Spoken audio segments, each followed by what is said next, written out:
জানিয়ে দেব এই মুহূর্তে পাওয়া আপডেট বাংলা সংবাদ। শুরুতেই থাকবে সংবাদ শিরোনাম। বাংলাদেশের নির্বাচনের আগে ভারত থেকে শেখ হাসিনার অডিও বার্তা। ইউনূসকে ফ্যাসিস্ট হত্যাকারী বললেন মুজিব কন্যা। ঢাকায় এসেই ইউনূস ও বাংলাদেশ সেনাবাহিনীকে স্পষ্ট বার্তা দিলেন মার্কিন রাষ্ট্রদূত। ক্ষিপ্ত চীন, হাসছে ভারত। দলের কেউ অপরাধ করলে রেহাই নেই বলছে মির্জা ফখরুল। শামীম ওসমান সহ ১২ জনের বিরুদ্ধে গ্রেপ্তারি পরোয়ানা জারি।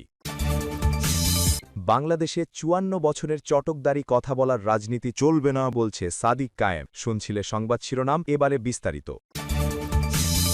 দিল্লির foreign journalist south Asia press ক্লাবের উদ্যোগে ইন বাংলাদেশ শীর্ষক একটি আলোচনা সভা অনুষ্ঠিত হয়েছে। ওই সভায় বাংলাদেশ থেকে বিতাড়িত সাবেক মন্ত্রী ও থিয়েটার শিল্পীরা উপস্থিত থেকে বক্তব্য রাখেন। আলোচনার এক পর্যায়ে বাংলাদেশের সাবেক প্রধানমন্ত্রী শেখ হাসিনার একটি অডিও বার্তা শোনানো হয়। এই প্রথম ভারতের কোনো সাংবাদিক সম্মেলনে শেখ হাসিনার অডিও বার্তা প্রকাশ করা হল। বাংলাদেশের সামনে জাতীয় নির্বাচন থাকায় এই বার্তাকে তাৎপর্যপূর্ণ বলে মনে করছেন আন্তর্জাতিক বিশ্লেষকেরা। অডিও বার্তায় শেখ হাসিনা বলেন, যে স্বাধীনতার চেতনায় একসময় দেশ অনুপ্রাণিত হয়েছিল, সেই চেতনাতেই আবার দেশবাসীকে ঐক্যবদ্ধ হয়ে দাঁড়ানোর আহ্বান জানাচ্ছেন তিনি। বার্তায় তিনি সরাসরি বাংলাদেশের অন্তর্বর্তীকালীন প্রধান উপদেষ্টা মোহাম্মদ ইউনূসকে মার্ডারার ফ্যাসিস্ট বলে উল্লেখ করেন। শেখ হাসিনা আরও বলেন, আওয়ামী লীগ একটি পুরনো ও ঐতিহ্যবাহী রাজনৈতিক দল এবং তারা তাদের মাতৃভূমিকে উদ্ধার করতে দৃঢ়প্রতিজ্ঞ। যদিও তিনি অনলাইনে সভায় যুক্ত ছিলেন, তবে কোনো প্রশ্নের উত্তর দেবেন না বলে সাংবাদিক বৈঠকে জানানো হয়। অডিও বার্তায় শেখ হাসিনা মোট ৫ দফা দাবি তুলে ধরেন। দাবিগুলোর মধ্যে রয়েছে মোহাম্মদ ইউনূসের নেতৃত্বাধীন অন্তর্বর্তী সরকার অপসারণ করে গণতন্ত্র পুনঃপ্রতিষ্ঠা, দেশজুড়ে সহিংসতা বন্ধ করা, বাংলাদেশের সংখ্যালঘুদের নিরাপত্তা নিশ্চিত করা, রাজনৈতিক উদ্দেশ্যে সাংবাদিক ও বিরোধী নেতাদের কণ্ঠরোধ বন্ধ করা এবং মত প্রকাশের স্বাধীনতা পুনর্বহাল। এই অডিও বার্তা ও সভা ঘিরে রাজনৈতিক মহলে নতুন করে আলোচনা শুরু হয়েছে বলে মনে করছেন সংশ্লিষ্টরা। ঢাকায় এসেই অন্তর্বর্তী সরকার ও বাংলাদেশ সেনাবাহিনীকে স্পষ্ট বার্তা দিলেন নবনিযুক্ত মার্কিন রাষ্ট্রদূত ব্র্যান্ট ক্রিস্টেনসেন। তার বক্তব্যে চীন প্রসঙ্গ বিশেষভাবে গুরুত্ব পাওয়ায় বিষয়টি ঘিরে কূটনৈতিক মহলে নতুন করে আলোচনার সৃষ্টি হয়েছে। বিশ্লেষকদের মতে এই অবস্থান চীনকে অস্বস্তিতে ফেললেও ভারত পরিস্থিতি পর্যবেক্ষণ করছে সন্তর্পণে। আগামী ১২ ফেব্রুয়ারি বাংলাদেশে একই দিনে জাতীয় নির্বাচন ও গণভোট অনুষ্ঠিত হওয়ার কথা রয়েছে।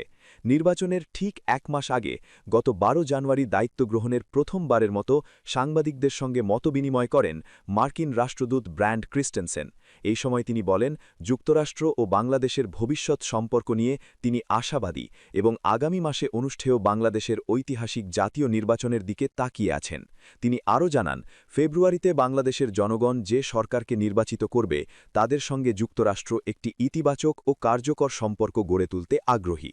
তবে তার বক্তব্যে সবচেয়ে বেশি গুরুত্ব পায় দক্ষিণ এশিয়ায় চীনের ভূমিকা নিয়ে যুক্তরাষ্ট্রের উদ্বেগ। ব্র্যান্ট ক্রিস্টেনসেন বলেন, দক্ষিণ এশিয়ায় চীনের সামগ্রিক প্রভাব নিয়ে তিনি উদ্বিগ্ন এবং এ বিষয়ে যুক্তরাষ্ট্র সরকারের অবস্থান স্পষ্ট।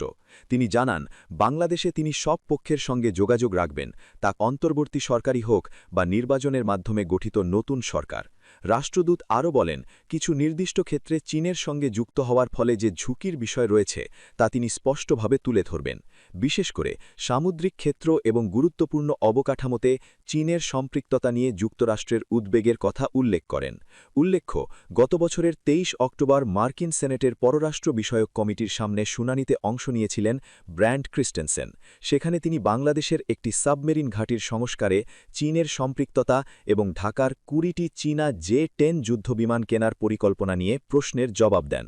তিনি তখন সেনেট সদস্যদের জানান, দক্ষিণ এশিয়া জুড়ে চীনের প্রভাব নিয়ে তাদের উদ্বেগের সঙ্গে তিনি একমত। সেই শুনানিতে তিনি আরও বলেন, রাষ্ট্রদূত হিসেবে নিয়োগ নিশ্চিত হলে তিনি বাংলাদেশ সরকার ও সেনাবাহিনীর সঙ্গে যোগাযোগ করবেন, যাতে সামুদ্রিক সুরক্ষা, গুরুত্বপূর্ণ অবকাঠামো এবং চীনা মিলিটারি বাহিনীর সঙ্গে সম্পৃক্ততার সম্ভাব্য ঝুঁকিগুলো পরিষ্কারভাবে তুলে ধরা যায়। তাৎপর্যপূর্ণভাবে বাংলাদেশের রাষ্ট্রদূত হিসেবে দায়িত্ব গ্রহণের পরপরই তিনি সেই অবস্থান বাস্তবায়নে নেমে পড়েছেন। তবে এটি এখন ঢাকার জন্য একটি বড় চ্যালেঞ্জ হয়ে দাঁড়িয়েছে, কারণ নির্বাচনের মাত্র ১ মাস আগেই অন্তর্বর্তী ইউনূস প্রশাসন চীনের সঙ্গে ৬০৮ কোটি টাকার একটি চুক্তি করেছে, যার আওতায় বাংলাদেশে একটি সামরিক ড্রোন তৈরির কারখানা স্থাপনের পরিকল্পনা রয়েছে। এই প্রেক্ষাপটে মার্কিন রাষ্ট্রদূতের বক্তব্য বাংলাদেশের আসন্ন নির্বাচন ও কূটনৈতিক সমীকরণে কী প্রভাব ফেলবে তা নিয়ে আলোচনা চলছে রাজনৈতিক ও কৌশলগত মহলে। আওয়ামী লীগ আমলের দখলদারি ও দুর্বৃত্তায়নের ছায়া যাতে নিজের দলে না পড়ে সে বিষয়ে কড়া হুঁশিয়ারি দিলেন বিএনপির মহাসচিব মির্জা ফখরুল। রবিবার ২৫শে জানুয়ারি ঠাকুরগাঁওয়ের নির্বাচনী জনসভায় দাঁড়িয়ে সাফ জানিয়ে দিলেন, দলের কেউ যদি কোনো অপরাধে জড়িয়ে পড়ে তবে তাকে এক চুলো রেহাই দেওয়া হবে না। সংসদ নির্বাচন উপলক্ষে এদিন নিজের জেলা ঠাকুরগাঁওয়ে এক ম্যারাথন গণসংযোগে অংশ নেন বিএনপি নেতা। বক্তব্যের শুরুতেই ফখরুল তীর বিঁধেছেন পূর্বতন শাসক দলকে। তিনি বলেন, আওয়ামী লীগের লোকেরা বাড়িঘর দখল করেছে, জমি কেড়ে নিয়েছে। আমরা সেই পথে হাঁটতে চাই না। পরিষ্কার বলতে চাই, আমার দলের কেউ যদি দুর্বৃত্তায়ন করে তবে আমাদের জানান, তৎক্ষণাৎ ব্যবস্থা নেওয়া হবে। জুলাই আন্দোলনের পর দেশের দমবন্ধ করা পরিস্থিতির অবসান হয়েছে উল্লেখ করে নেতাকর্মীদের মনে করিয়ে দেন, ওরা মামলাবাজি করেছে বলে আমাদেরও তাই করতে হবে এমনটা ভাবা যাবে না। এটা ভ্রাতৃত্ববোধের সমাজ গড়ার লড়াই। রাজনীতির দীর্ঘ পথ চলায় ৭৮ বছর বয়সী এই নেতার কণ্ঠে এদিন ঝরে পড়েছে আবেগ। নিজের পৈতৃক জমি বিক্রি করে রাজনীতি করার কথা মনে করিয়ে দিয়ে ফখরুল বলেন, বয়স হয়েছে, এটাই আমার শেষ নির্বাচন। এরপর আর সেই সুযোগ বা সময় থাকবে না। ধানের শীষে ভোট দিয়ে আপনাদের সেবা করার শেষ সুযোগটি আমাকে দিন। স্থানীয়দের উদ্দেশ্যে মেঠো ভাষায় তার প্রশ্ন, আপনারা কি আমাকে চেনেন না? নতুন করে কি মোকে চেনাবা হবে? এই প্রশ্নে সভায় হাসির রোল হটলেও উপস্থিত মানুষজন বলছেন, এর ভিতর এক গভীর আকুতি খুঁজে পেয়েছেন তারা।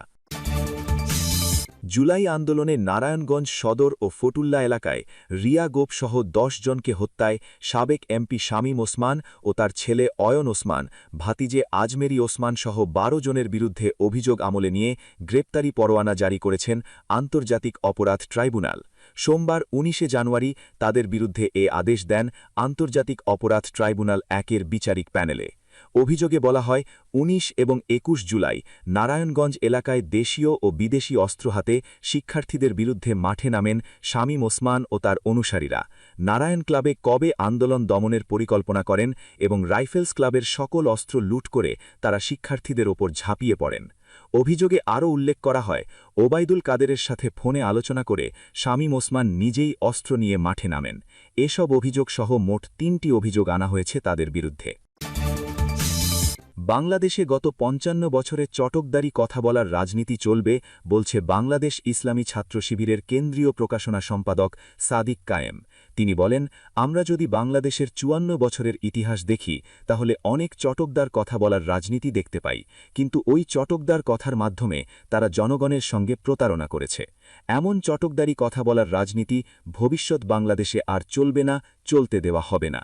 রবিবার ২৫শে জানুয়ারি ঢাকা আলিয়া মাদ্রাসা মাঠে ঢাকা ৭ আসনে বাংলাদেশ জামায়াত ইসলামী মনোনীত ও ১০ দলীয় জোট সমর্থিত সংসদ মতপ্রার্থী হাফেজ হাজী মোহাম্মদ এনায়েতুল্লাহর নির্বাচনী জনসভায় বিশেষ অতিথির বক্তব্যে তিনি এসব বলেন। সাদিক কায়েম বলেন, আমরা রাজনৈতিক দলগুলোকে বলতে চাই, আপনাদের অবশ্যই হ্যাঁ ভোটের পক্ষে দাঁড়াতে হবে, এর বিকল্প নেই। দুঃখজনক বিষয় হল, একটি বড় রাজনৈতিক দল ঘণ্টার পর ঘণ্টা বক্তব্য দেয়, কিন্তু হ্যাঁ এর পক্ষে একটি কথাও বলে না। আমরা স্পষ্টভাবে বলতে চাই, আপনারা আপনাদের অবস্থান পরিষ্কার করুন।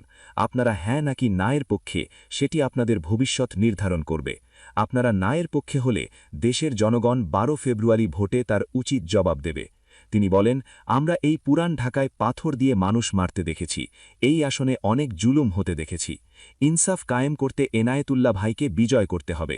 তিনিই পারবেন এই আসনে জনগণের ন্যায্য অধিকার ও ইনসাফ প্রতিষ্ঠা করতে। ডাকসু ভিপি বলেন, আমাদের আমির ঘোষণা দিয়েছেন, জামায়াত ক্ষমতায় এলে ৪০ লাখ যুবকের চাকরি নিশ্চিত করা হবে। বর্তমানে বাংলাদেশে বেকার যুবক রয়েছে ২৫ লাখ, তাদের সবাইকে চাকরির ব্যবস্থা করা হবে। আপনারা তার ওপর ভরসা রাখুন, দেশে আর কোনো বেকার থাকবে না।